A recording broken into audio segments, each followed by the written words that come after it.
Daniel Wright saw something strange on his screen. It was just a small blip, barely visible among the normal space noise. Daniel had worked on the USS Vigilant for 15 years. He knew when something didn't look right. This wasn't just space junk or a glitch. "Captain Olivia Bennett, you might want to see this," Daniel said over the radio. Captain Bennett walked into the sensor room quickly. Her face showed no emotion as she looked at the readings. The Vigilant had been watching this part of space for 3 months without seeing anything unusual. They were supposed to guard the border, watch for enemy ships, and tell Fleet Command if they saw anything strange. "How long has it been there?" Bennett asked, pushing her gray-streaked hair behind her ear. "About 17 minutes, Captain. It's not sending any ID signals and it has no heat signature. It's completely cold." Lisa Martinez, who handled all ship communications, joined them. She usually smiled a lot, but now she looked serious. "We've tried to contact it on all channels." No answer. Bennett narrowed her eyes. "Where is it?" "Just past the Callisto outpost, near the mining area," Daniel said. "Weapons status?" Bennett asked Frank Delgado, the weapons officer. "All weapons are ready, Captain, but there's nothing to aim at. The object is, it's like it's partly there and partly not." Bennett had fought in the Second Sarkian War. She had seen terrible weapons that still gave her nightmares. But this felt different, worse somehow. "Tell Fleet Command right away, highest priority. And get me Admiral Gregory Williams on the line." As Daniel sent the alert, the ship's computer suddenly announced, "Warning, strange quantum activity detected. Source, unknown ship." The main screen turned on, showing empty space where the strange object should be. At first they saw nothing.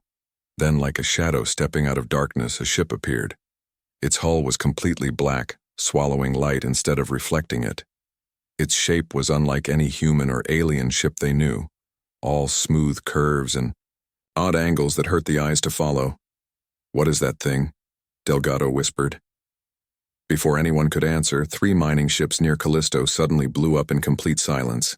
Their pieces spread out in a growing cloud of frozen fire and ice. No weapons had been fired. No energy readings showed up. The ships were fine one moment and destroyed the next. "Battle stations," Bennett ordered, keeping her voice steady despite what they had just seen. "And someone tell me how that ship just destroyed 3 vessels without firing a shot." As the red alarm sounded throughout the Vigilant, Daniel couldn't shake the feeling that they had just met something beyond human. Understanding, something that killed before you even heard it coming. The next few hours were tense. The strange black ship didn't move. It just sat there, as if waiting. Fleet Command ordered the Vigilant to keep watching but stay at a safe distance. "Any ideas what we're dealing with?" Captain Bennett asked during an emergency meeting with her officers. "Nothing in any database matches its design," Lisa said. "It's not Sarkian, not Proximan, not from any known species. The way it destroyed those mining ships bothers me most," Frank added. "No energy weapons, no missiles, no nothing. They just came apart." Daniel had been analyzing the sensor data nonstop. "There's something strange about the quantum readings around that ship. It's like it's creating some kind of field that affects matter at the subatomic level." Bennett looked grim. "So it can tear things apart without conventional weapons." "Great." "Captain," Lisa interrupted, "we're getting a message from Admiral Williams. The research vessel Einstein is being sent with a team of scientists. They want us to stay put and keep monitoring the situation." "Any more ships lost?" Bennett asked. "Not since the 3 miners," Daniel replied. "But we've detected unusual quantum readings from the direction of Outpost Sierra 7. We lost contact with them an hour ago." The room fell silent. Sierra 7 was a research station with over 50 people on board. "Send a drone to check on Sierra 7, Bennett ordered. "And keep all weapons locked on that ship for all the good it might do." 8 hours later, the drone sent back images that made everyone's blood run cold. Where Sierra 7 should have been, there was nothing but a cloud of particles. "It's dust," Daniel said, his voice hollow. "The entire station has been reduced to dust." Captain Bennett's face hardened. "We need answers, and we need them now. Prepare a message probe. We're going to try to communicate with that thing." Is that wise, Captain? Frank asked. It's already killed over 50 people, and it could kill thousands more if we don't figure out what it wants, Bennett replied. Program the probe with basic greeting protocols, mathematical sequences, the works. Let's see if this thing can talk. As they prepared the probe, Daniel couldn't help but wonder if they were making a terrible mistake. The ship, which some crew members had started calling the Void Howler because it struck without warning or sound, was clearly beyond their technology. Were they poking a sleeping predator? The probe launched smoothly, traveling slowly toward the black ship. It broadcast simple mathematical patterns, basic greetings in multiple formats, and a series of images showing humans in non-threatening poses. For long minutes, nothing happened. Then, the black ship emitted a pulse of energy unlike anything they had seen before. The probe didn't explode. It simply ceased to exist. Well, Bennett said grimly, I guess that's one form of answer. But then their sensors picked up something new. The black ship was emitting patterns, complex quantum fluctuations that seemed to have structure. Captain, Daniel said with growing excitement, I think it's trying to talk back. As the USS Einstein approached with its team of scientists, the crew of the Vigilant realized they were about to make first contact with something entirely new to human experience.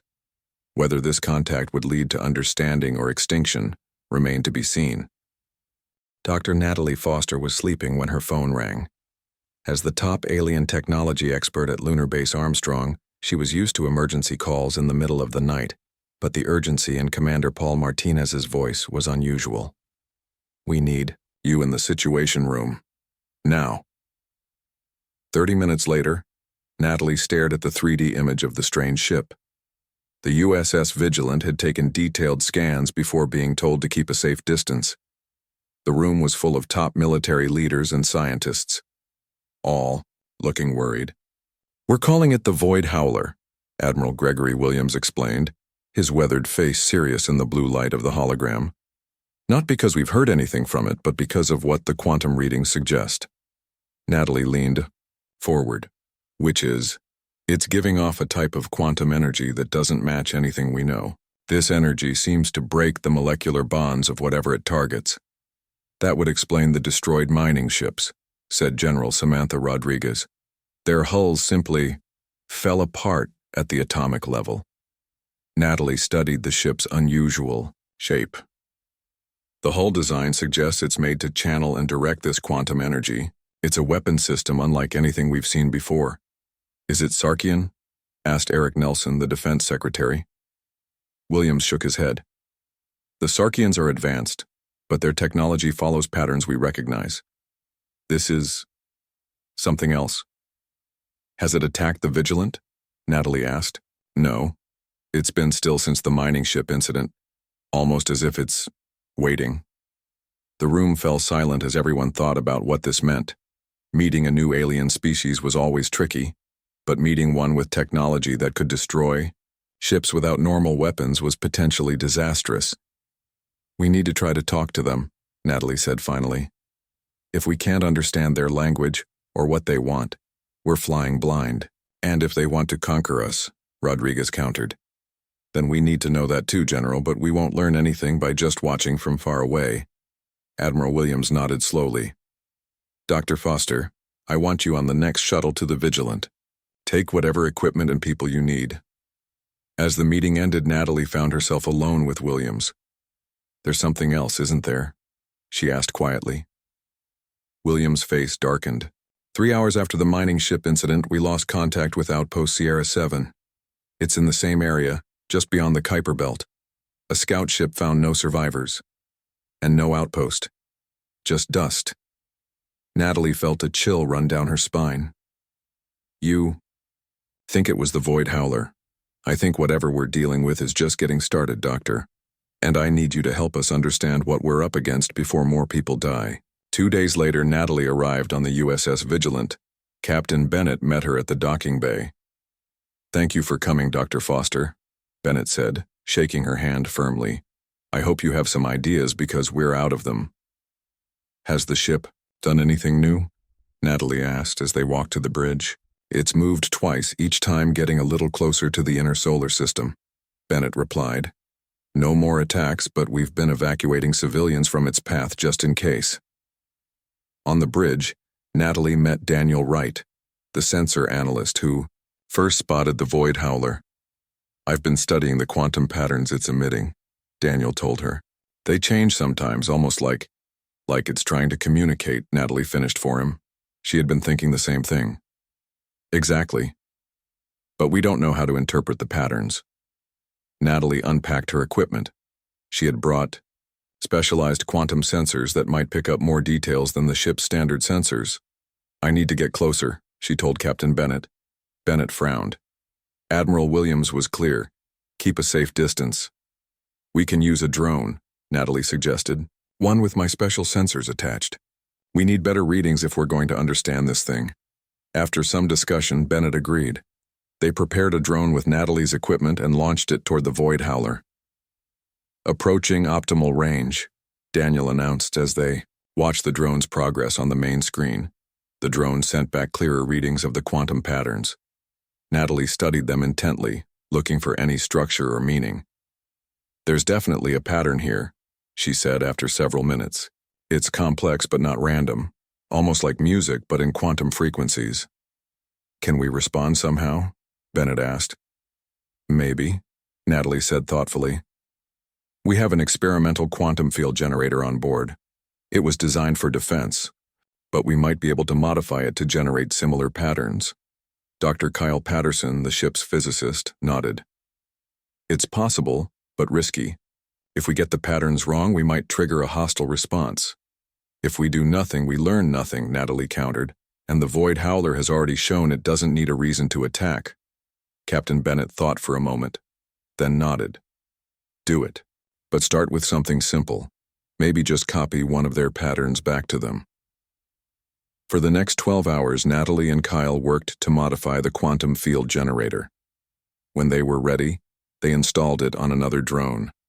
Drone is in position, Daniel reported. Ready to transmit.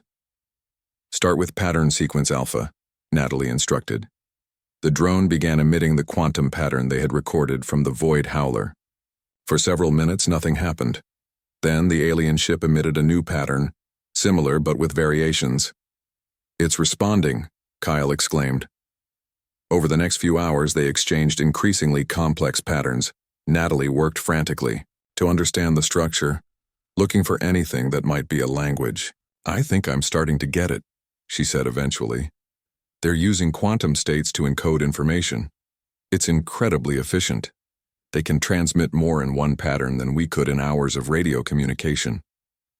Can you understand what they're saying? Bennett asked. Not exactly, but I think they're trying to identify themselves. Look at this repeated sequence. It might be a name or designation. Natalie programmed the drone to transmit a new pattern, one that included mathematical concepts like prime numbers and the value of pi, universal constants that any advanced civilization would recognize. The response came quickly, the completion of the sequence they had sent, followed by new patterns that seemed more urgent. Something's changed, Daniel said, frowning at his console. The ship is moving again, but not toward us. It's reorienting toward the outer solar system. Natalie's eyes widened as she looked at the latest pattern from the void howler. I think they're trying to warn us about something. Warn us? About what? Bennett demanded. Before Natalie could answer, alarms sounded across the bridge. Multiple quantum disturbances detected at the edge of the solar system, the ship's computer announced. Pattern matches void howler signatures, but at much greater strength. The main screen showed the space beyond Pluto. At first, they saw nothing. Then, like ink spreading through water, a darkness began to form. Not a ship, but what looked like a tear in space itself. They're running from something, Natalie whispered as understanding dawned. The void howler isn't our enemy. It's a refugee. And whatever is chasing it has just found us. Everyone on the bridge of the USS Vigilant stared at the screen in shock. The darkness at the edge of the solar system grew larger, like a hole in space itself. What is that thing? Captain Bennett asked, her voice tight with fear. Natalie studied the quantum readings. It's similar to the Void Howler, but much stronger. The patterns suggested some kind of tear in reality. The Void Howler suddenly moved, positioning itself between the Vigilant and the growing darkness. It's protecting us, Daniel said in surprise.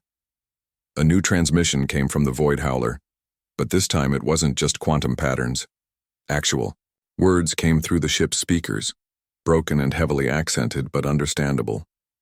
We Nokra, we run from devouring silence. It follows, it destroys all. They've learned our language, Kyle said in amazement, from just a few hours of quantum exchanges. The devouring silence, Natalie repeated. That must be what we're seeing, the thing they're running from.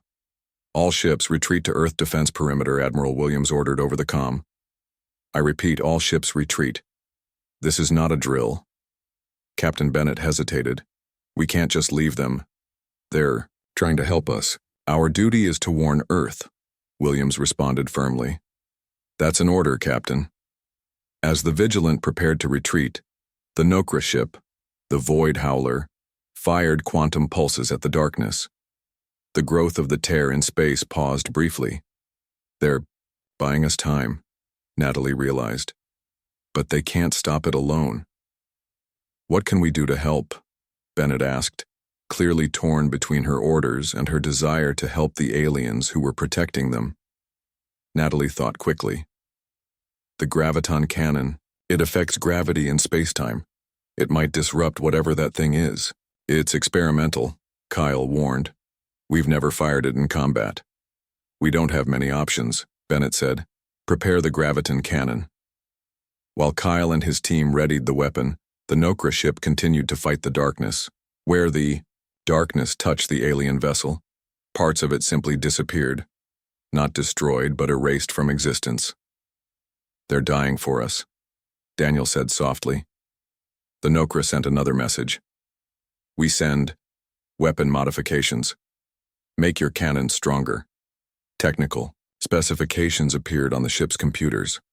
Kyle studied them quickly. These would triple the power of our graviton cannon, he said excitedly.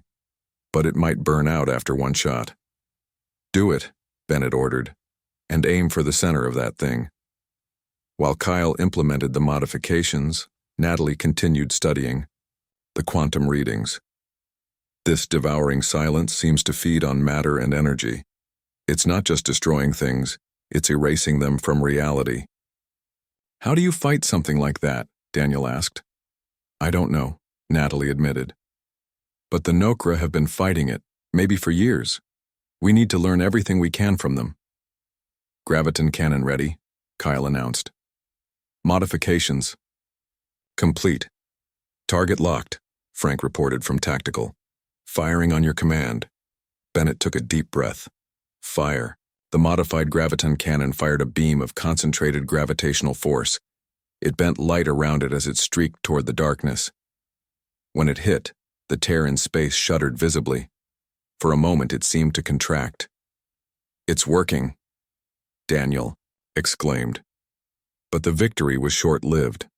The darkness regrouped and spread again, faster now, as if angered by the resistance. The Nokra ship, already partially erased from existence, sent one final message. We too few. You must gather more. All species. Together only hope. Then the alien vessel disappeared completely, consumed by the darkness. For a moment, the devouring silence paused, as if digesting its meal. Then it began moving toward the Vigilant. Get us out of here, Bennett ordered. Maximum speed to Earth. As the Vigilant fled, the crew watched in horror as the darkness followed. Slower but unstoppable. How fast can that thing travel? Bennett asked. Based on current readings, it's moving at about 1/4 our maximum speed, Daniel reported. We can outrun it, but not forever. We need to warn Earth and prepare defenses, Natalie said. And we need to contact other species. The Sarkians, the Proxima conquered everyone. The Nokra said we need to unite. Bennett nodded grimly. I never thought I'd see the day when we'd be asking the Sarkians for help. If we don't, There won't be any days left to see, Natalie replied. The Vigilant raced toward Earth, carrying its urgent warning. Behind them, the devouring silence continued its relentless pursuit, consuming everything in its path: asteroids, space debris, even light itself. In the science lab, Natalie worked frantically to compile everything they had learned about both the Nokra and the devouring silence. The Nokra's quantum technology was their defense, she explained to Captain Bennett. They could disrupt the silence temporarily, but not destroy it. Could we build our own versions of their weapons? Bennett asked, maybe with time, but we'd need resources, cooperation from other species with different technologies. The Nokra said only together do we have a chance. Admiral Williams is already organizing an emergency summit with representatives from all known species, Bennett said. Even the Sarkians have agreed to attend. Nothing unites enemies like a common threat. Natalie looked at the sensor readings showing the devouring silence following them through space. Let's hope it's enough. That thing has already consumed one advanced civilization. We might be next. Kyle joined them, his face pale but determined. I've been analyzing the data from our graviton cannon strike.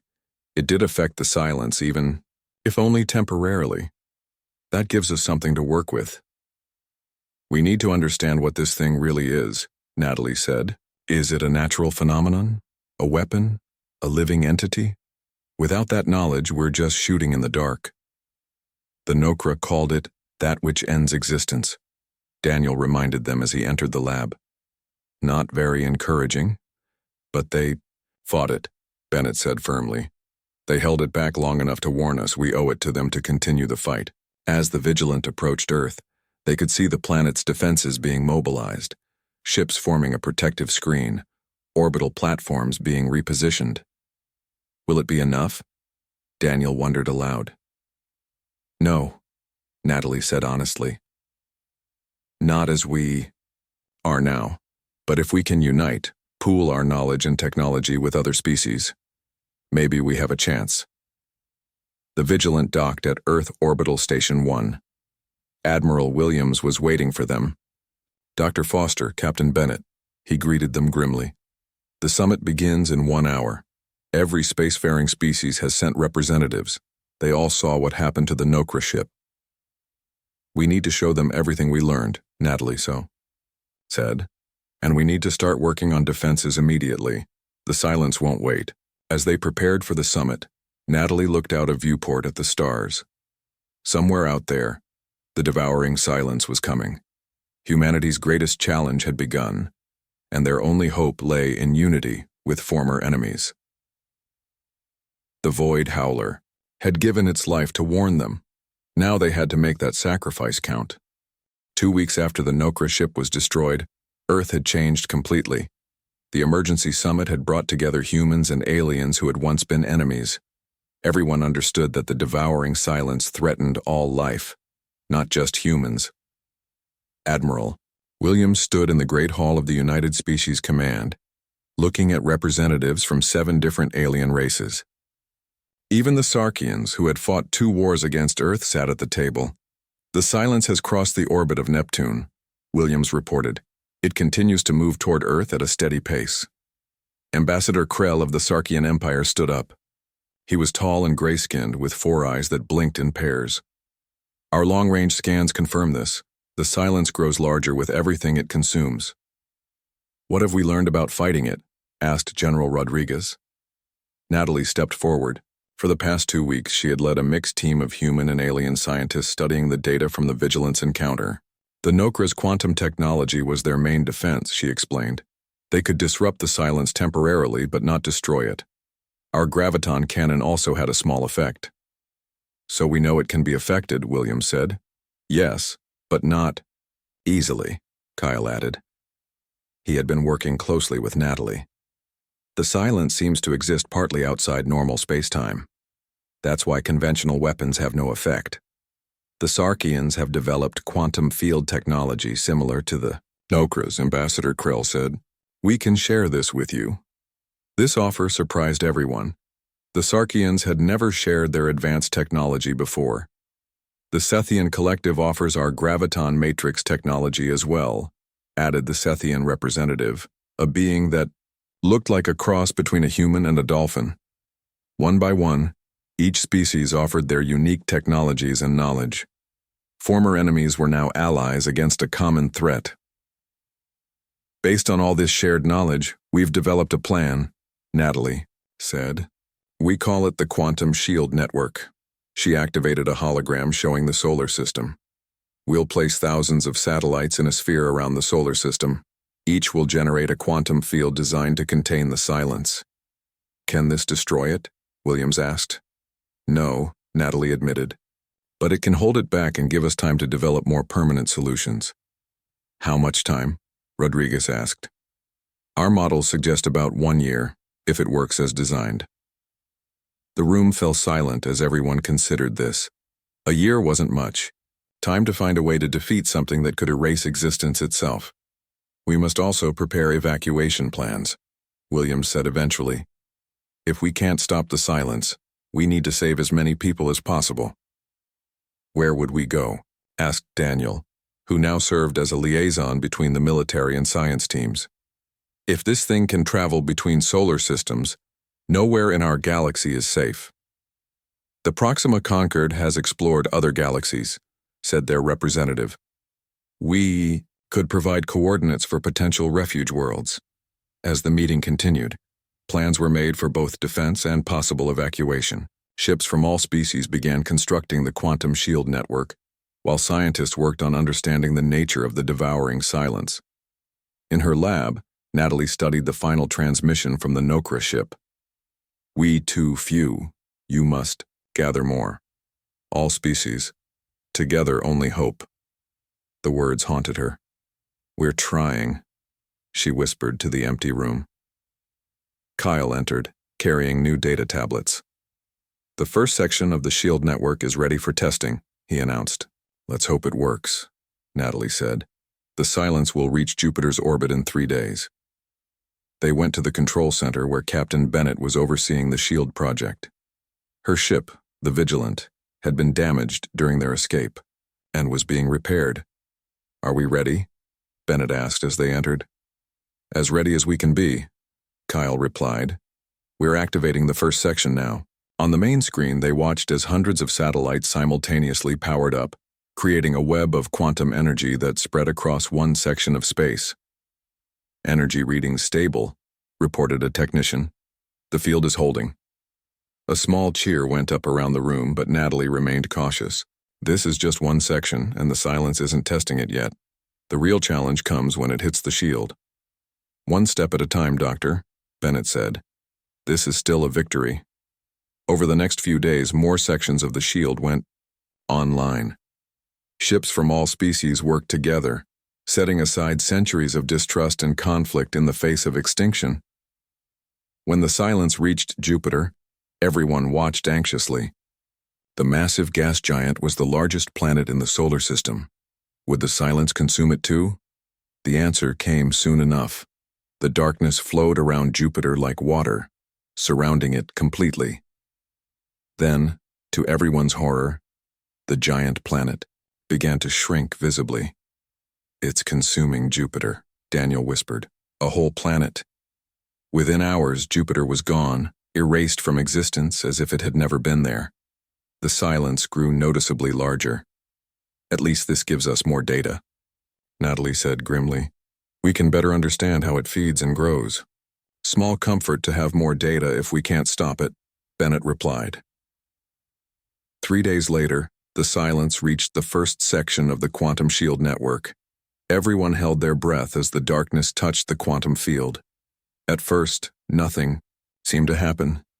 Then slowly the silence stopped advancing. It pressed against the shield but couldn't break through. Cheers erupted throughout Earth and on ships across the solar system. For the first time since the Nokra ship's warning, there was hope. It's working, Kyle exclaimed. For now, Natalie cautioned. We need to watch how the silence responds. It might find a way through. She was right to be careful. Hours later, sensors detected changes in the silence's behavior. It was probing the shield, testing for weaknesses. It's intelligent, Natalie realized, or at least adaptive. It's learning. Can it break through? Williams asked. Eventually, probably yes, Natalie admitted. But the shield is buying us time, just as we hoped. In the days that followed, construction of the shield continued at a frantic pace. The silence remained contained but continued testing the barrier. Natalie worked with scientists from all species, studying the Nokra's technology and the nature of the silence itself. I think I understand what the Nokra were trying to tell us, she said during a late-night session with Kyle and Daniel. When they said we too few, they meant their civilization alone wasn't diverse enough. Each species thinks differently, develops different technologies. That diversity is our strength against the silence. So our best hope is to combine our technologies in ways none of us would have thought of alone, Kyle said. Exactly. And I have an idea. Natalie pulled up schematics of a new type of ship. If we combine the Nokra's quantum technology with Sarkian power systems and Sethian graviton matrices, we could build our own versions of the Void Howler, Daniel finished for her. Ships that can actually fight the silence. Natalie nodded. Ships that kill before you hear them coming. But this time, we'll be the ones doing the killing. 3 months passed since the quantum shield network was activated. The devouring silence remained contained behind the shield, but sensors showed it was growing stronger. It pressed against the barrier constantly, searching for weak points. In orbit around Earth, a new kind of ship took shape. It was sleek and black with smooth curves that seemed to bend light around it. This was humanity's version of the Void Howler, built with technology from 7 different species. Admiral Williams, Captain Bennett, Natalie, and Kyle stood in the observation room, watching as workers completed the final sections of the ship. The USC Defiance, Williams said proudly. First of the new Howler fleet. Does it work like the Nokra ship? Bennett asked. Better, we hope, Natalie replied. We combined the Nokra's quantum technology with Sarkian power systems and Sethian graviton matrices. In theory, it can disrupt the silence more effectively than anything we've tried before. In theory, Kyle added, we won't know for sure until we test it against the real thing. Williams frowned, which means taking it beyond the shield and facing the silence directly. Yes, Natalie said. And I should be on board when that happens. No one understands the combined technologies better than I do. It's too dangerous, Bennett objected. We can't risk failure, Natalie interrupted. This might be our only chance to fight back. After much debate, Williams approved the mission. The Defiance would take a small crew beyond the shield to test its weapons against the devouring silence. 2 weeks later, Natalie stood on the bridge of the Defiance. Captain Bennett had insisted on commanding the mission herself. Daniel and Kyle were also on board, along with a mixed crew of humans and aliens, including a Sarkian engineer named Vex. Shield gap opening in Sector 17, reported the communications officer. We have clearance to proceed. Bennett nodded. Take us out. Slow speed. The Defiance moved smoothly toward the small opening created in the quantum shield. Beyond it, the darkness of the silence waited, swirling like black ink in water. All systems ready, Kyle reported from the engineering station. Quantum disruption fields charged and standing by. As they passed through the shield, everyone on the bridge held their breath. They were now exposed, with only the ship's experimental systems to protect them. The silence is reacting to our presence, Daniel reported from sensors. It's moving toward us. Hold position, Bennett ordered. Let it come to us. We need to test the defensive systems first. The darkness approached slowly, reaching out tendrils toward the Defiance. When the first tendril touched the ship's hull, sensors showed the quantum disruption field activating automatically. The field is holding, Kyle announced. No molecular degradation detected in the hull. A small cheer went up around the bridge. Their defensive system worked. The ship could withstand contact with the silence. Now for the offensive test, Bennett said. Target the closest concentration of the silence and fire a quantum pulse. Vex, the Sarkian engineer, worked the weapons console with his 4-fingered hands. Quantum pulse ready. Firing. A beam of energy, invisible to the naked eye but visible on sensors, shot from the Defiance toward the Silence. When it hit, the darkness shuddered visibly and pulled back. "Direct hit," Daniel exclaimed. "The Silence is retreating from the impact point." "It worked," Natalie said, barely believing it. "The combined technologies actually hurt it." "Can we destroy it completely?" Bennett asked. Natalie studied the sensor readings. "No, not with one ship. The pulse disrupted it temporarily, but it's already reforming. We would need dozens of ships firing together to have a chance of causing permanent damage." "Then that's what we'll build," Williams said over the communication link from Earth. "This test proves the concept works. We'll construct an entire fleet of Howlers. Over the next 6 months, ships from all allied species work together to build more Howlers." The quantum shield continued to hold, though sensors showed it weakening in some sections as the Silence grew stronger. Natalie rarely slept, dividing her time between helping build new ships and studying the Silence itself. She became obsessed with understanding what it truly was. "I think I've figured it out," she told Bennett one night in the Defiance's lab. "The Silence isn't just consuming matter, it's erasing it from reality itself." "What do you mean?" Bennett asked. "Normal matter exists in our universe according to certain physical laws. The Silence seems to exist partially outside our universe, in what some physicists call null space. When it touches normal matter, it pulls that matter out of our reality and into null space, where our physical laws don't apply. So it's like a hole between universes?" Bennett tried to understand. "More like a boundary violation, a place where the walls between realities have broken down. And it's spreading. Can it be stopped permanently?" Natalie hesitated. "Maybe. If we could find a way to seal the breach between realities." 9 months after the Nokra ship's warning, the new Howler fleet was ready, 50 ships built by the combined efforts of all allied species. They gathered near the quantum shield, preparing for humanity's first offensive against the devouring Silence. Admiral Williams addressed the fleet from the bridge of the Defiance, which would lead the attack. "Today we fight not just for Earth, not just for our individual species, but for existence itself. The Nokra gave their lives to warn us. Now we honor their sacrifice by continuing their fight." The plan was bold but simple. Open a section of the shield, lure the Silence through, then attack with all 50 Howlers firing their quantum pulses simultaneously. As the shield section powered down, the darkness surged forward eagerly, as if sensing an opportunity. "It's definitely intelligent," Daniel observed, "or at least instinctively predatory." "All ships, hold position," Bennett ordered. "Wait until it's fully committed." The Silence poured through the gap, forming a concentrated mass as it sensed the ships waiting. "Now," Bennett commanded. 50 Howlers fired at once, their quantum pulses converging on the Silence. The darkness convulsed violently, pulling back as if in pain. "It's working," Kyle shouted. For a moment it seemed they might push the Silence back through the gap. Then without warning, the darkness changed tactics. Instead of retreating, it surged forward with sudden speed, engulfing 3 Howlers before they could evade. "Evasive maneuvers," Bennett ordered. "Don't let it touch you." The remaining Howlers scattered, continuing to fire as they moved. The Silence seemed disoriented by the multiple attacks but kept advancing. "Close the shield," Williams ordered from Earth Command. The shield section began powering up again, but too slowly.